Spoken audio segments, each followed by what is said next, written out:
Tasya Jnananjana Shalakaya Sakshurunmilitam Yena Tasmai Shri Gurave Namo Vishnu Padaya Krishna Prasthaya Bhut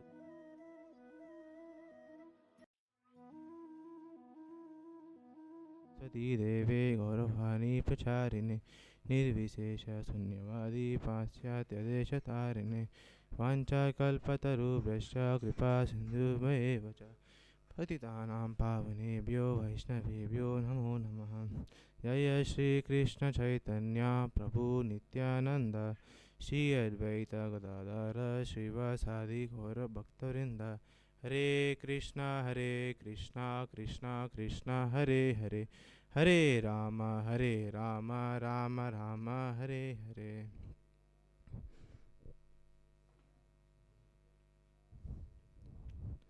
Hare Krishna. So I would like to thank the temple management and Her Grace Vaijayanti Sakhi Devidasi Mataji for giving me this wonderful opportunity to give a summary on the 40th chapter of Prabhupada Līlāmrta titled Around the World but Absorbed in Bombay.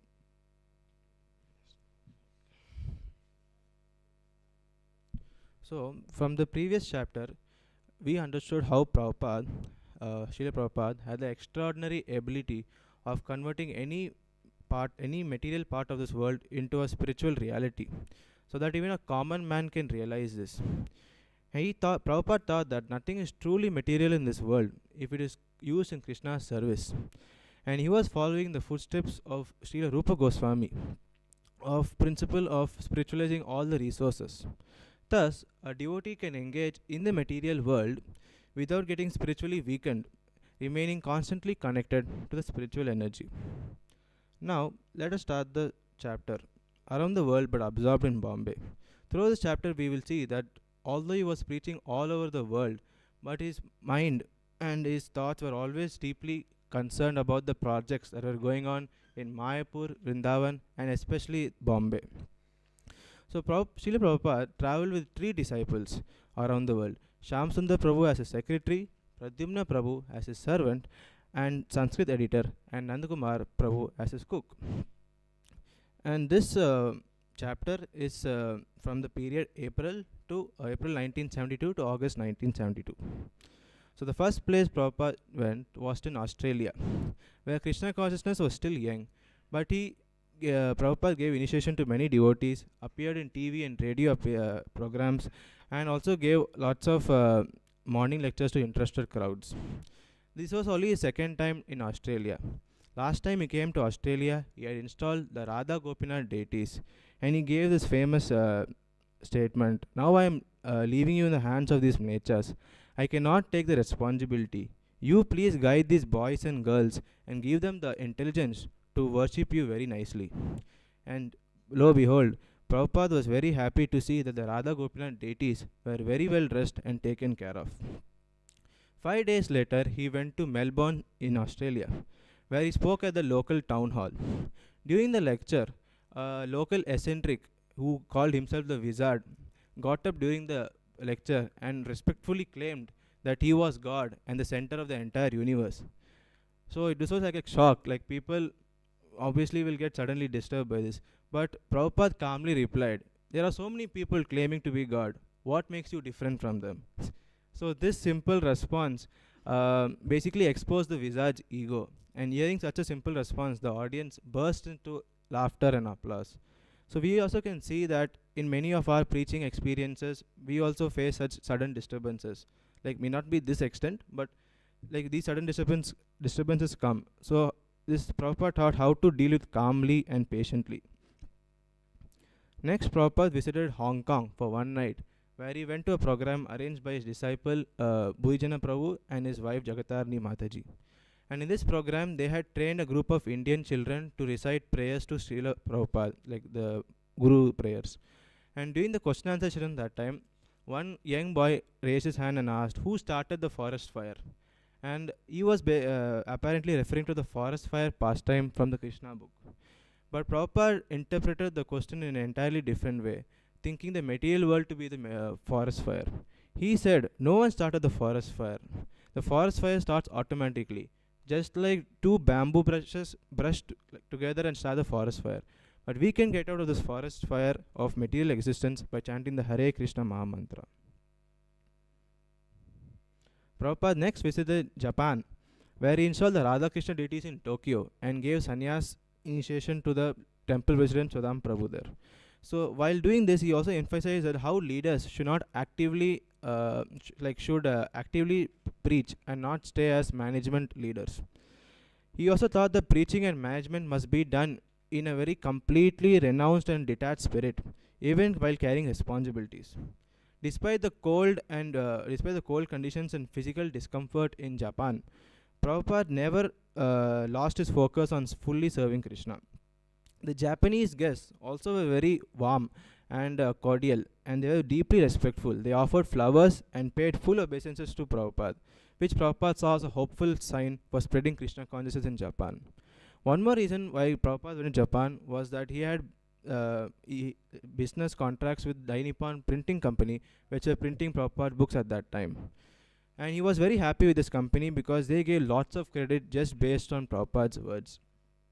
One of the executives in this company had just lost his young son and had approached Prabhupada asking what happened, what would be his young son's fate, and how can he overcome his grief. Prabhupada said, explained that true relief comes only from satisfying Krishna. And he also gave the example how Krishna revived the son of his guru, Sandipani Muni. He assured that the soul continues through reincarnation and that prayer to Krishna benefits the soul. Prabhupada concluded that by praying sincerely to Krishna, both the son and father would be blessed. Now, throughout this entire travels, Prabhupada often spoke about this ambitious Bombay project. From the previous chapters also, we have seen that he got a land in the Jew place. And he also sent his disciple Giriraj to handle the project there. So he wrote to Giriraj urging for the immediate construction of the Bombay temple complex. He had envisioned the temple to be modeled on the famous Jaipur Govindaji temple, with a modern high-rise hotel beside it. And he wanted the designs to be completed and approved by June so that the construction could begin before the monsoon. Next, he went to Hawaii, where he installed the famous Panchatattva deities. There, he followed a steady routine of beach walks, informal morning lectures, and also long periods of chanting, while encouraging his disciples to complete their 16 rounds. Even while in Hawaii, his mind was constantly absorbed on spreading Krishna consciousness worldwide, especially to the Bombay project, whose architectural renderings greatly pleased him.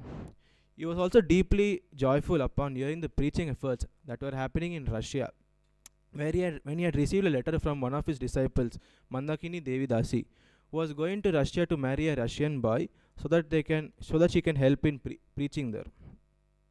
So he got so happy and he turned to Govinda Dasi, who was near him, saying, "Preach while you are young. When you are old, retire to Vrindavan and chant Hare Krishna. Therefore, these centers in India are being built all over. But you cannot retire without preaching sufficiently. Otherwise, the mind will agitate. If you have preached, you can retire and chant Hare Krishna. So preach as much as possible." So Prabhupada gave us a roadmap on how to lead our lives fully dedicated to Krishna. He himself did not retire even at such an advanced age, and he kept preaching all over the world. While in Hawaii, Prabhupada received a letter which caused him much concern about the handling of the Bombay project by his disciple Giriraj. And though his thoughts often returned to the challenges in Bombay, Vrindavan and Mayapur, he rarely spoke of these worries. In fact, wherever he went, he gave his full attention and blessings to the devotees and guests there, whether lecturing on Srimad Bhagavatam classes or guiding individuals personally. So despite bearing all the responsibilities of the worldwide matters of ISKCON, Prabhupada always remained fresh, calm and gracious, just like a lotus in a bloom. Next, Prabhupada arrived in May 1972 in Los Angeles, where all the leaders and the GBC members of ISKCON had gathered. And he made it clear that ISKCON's leaders, especially the GBC, must not become desk-bound administrators. Several GBC American members took sannyas from Prabhupada, and when they asked what were his instructions, Prabhupada said, there were two restrictions in sannyas life. The first restriction is like, when you go and meet a rich person, and see his wealth. You should not feel, oh, I gave up all this wealth, and I wish I could enjoy this person's wealth. And second restriction was, when you see a beautiful woman, you should not feel, oh, I had such a beautiful wife, now I can enjoy this beautiful woman here. So basically, you should not regret taking sannyas. One more thing was, at the same place, Prabhupada also challenged them and indirectly asked the readers that, are you convinced that Krishna consciousness is a fact, not just belief? Many times we also believe that, oh, we are just believing Krishna consciousness. But Prabhupada said it is not a belief, it is a fact. He said, are you all convinced? And the people there just sat and didn't reply anything for 2 minutes. It was one of their heaviest moments in their life. He was challenging us, are you convinced? Are you sincere? Then Prabhupada started replying, as far as I am concerned, I am convinced. Therefore, I am pushing on. It is a fact. I am pushing on because it is fact, not fiction. That much I am personally convinced. Whenever someone says you believe, I say no, I do not believe. It is a fact. So you must spread your conviction by your literature, arguments and lectures. But are you convinced? If you are not convinced, then it is not good for me. The first thing is enthusiasm. Don't be dead. You have to work more than me. Anyone who has life can preach. So we also might not have the conviction that Krishna consciousness is a fact, and also the fact that everyone in this world is suffering due to the lack of Krishna consciousness. But slowly as we grow in Krishna consciousness, that conviction will come. Prabhupada also gave the example of how Lenin in the Soviet Union at that time, even though with only few men, but with conviction and determination, brought about the Russian Revolution. So it's up to us to spread the God consciousness. We should not be stagnant and we should go and preach. He emphasized 4 qualities: enthusiasm, strict sadhana, spiritual strength and fearless preaching as the real qualifications of leadership. Management was secondary, he said, was secondary to chanting, preaching and personal purity. Now this section of the chapter is emphasizing how important book distribution is. We all know that this month is known as the Prabhupada Book Distribution Marathon. So he repeatedly stressed that ISKCON was built on distributing books. From the early days of distributing few copies of Back to God magazine to the explosive growth of the book Sankirtan book distribution. He saw literature as both the strongest preaching method as well as the dignified means of income. He also encouraged competition among the temples, traveling Sankirtan buses and placing all his books all over the world in libraries. He also insisted his devotees to study his book seriously and gave Bhagavatam classes to deepen their philosophical understanding. While in Los Angeles, he also heard the Western style bhajans which his disciples had made at their own studio, the Golden Avatar Studio. And he even approved it, saying that it was better than George Harrison's own songs. He even visited the art studio where the devotees were painting the beautiful illustrations that we see now in the BBT Book Trust. And he showed also interest in new technologies like computer and telex machines, especially when used for Krishna consciousness. In one of the pastimes, Karandadhara Prabhu was showing in one of the offices in Los Angeles a computer. And he said, when you type the word Rupa Goswami in this computer, whatever Prabhupada has written or said about Rupa Goswami will be shown. Till now, Prabhupada had been looking at that computer with not that much interest. But when he heard the word Rupa Goswami, he got excited and he said, oh, yes, everything can be used in Krishna's service. Just like that, we can see in this temple hall, we have sound system, we have my laptop, my computer, all the cameras here. All these technologies can be used in Krishna's service. We are using it to stream these lectures for all the devotees in the Bahrain as well as all over the world. And this is all thanks to the IB media team. So, Śrīla Prabhupada's principle was very clear. Everything, including modern inventions, can be spiritualized when engaged in Krishna's service. Next, Prabhupada went to Mexico City, where he lectured to thousands of people, again appeared on television and radio channels, initiated devotees, and personally distributed and signed the newly printed Spanish books. He often commented how Mexico was very similar to India in its tropical climate and lots of pious people. He preached tirelessly, sometimes fasting all day, declaring that true happiness comes from working fully for Krishna. He said, this is our life, to serve Krishna, work all day for Krishna and take little prasadam at night. In Europe, Paris, Amsterdam, Edinburgh and Glasgow, he addressed the hippies, students and the intellectuals there, decisively refuted the impersonalist claim and inspired ecstatic kirtanas that drew massive crowd. All this while was happening, Prabhupada started getting deeply concerned over the unsigned land deal in Bombay and started questioning Mr. N's motive as well as Giriraj's handling of the case. And Mr. N raised the issue of the charity commissioner permission. The situation got further complicated. But Prabhupada, after reviewing the land deal, remained confident, and he saw Mr. N's demands as just mere bluffs, since ISKCON had fulfilled all its obligations. He insisted Giriraj to complete the land deal as soon as possible. So even while being fully engaged in preaching in the West, he remained deeply concerned about the Bombay project. And through all this incident, he he appeared as the ISKCON's true GBC secretary. He set a perfect example by handling all the practical matters responsibly and same time remaining completely dependent on Krishna. After dealing with the urgent issues, he would immediately return to his calm, discipline and spiritual routine. Through preaching, chanting and personal practice, he showed us how to balance intense responsibility and at the same time with constant spiritual absorption. This is the last part of the chapter, that is the August 1972, where we all know in New Vrindavan, hundreds of devotees had gathered for the Janmashtami and Prabhupada appearance celebrations.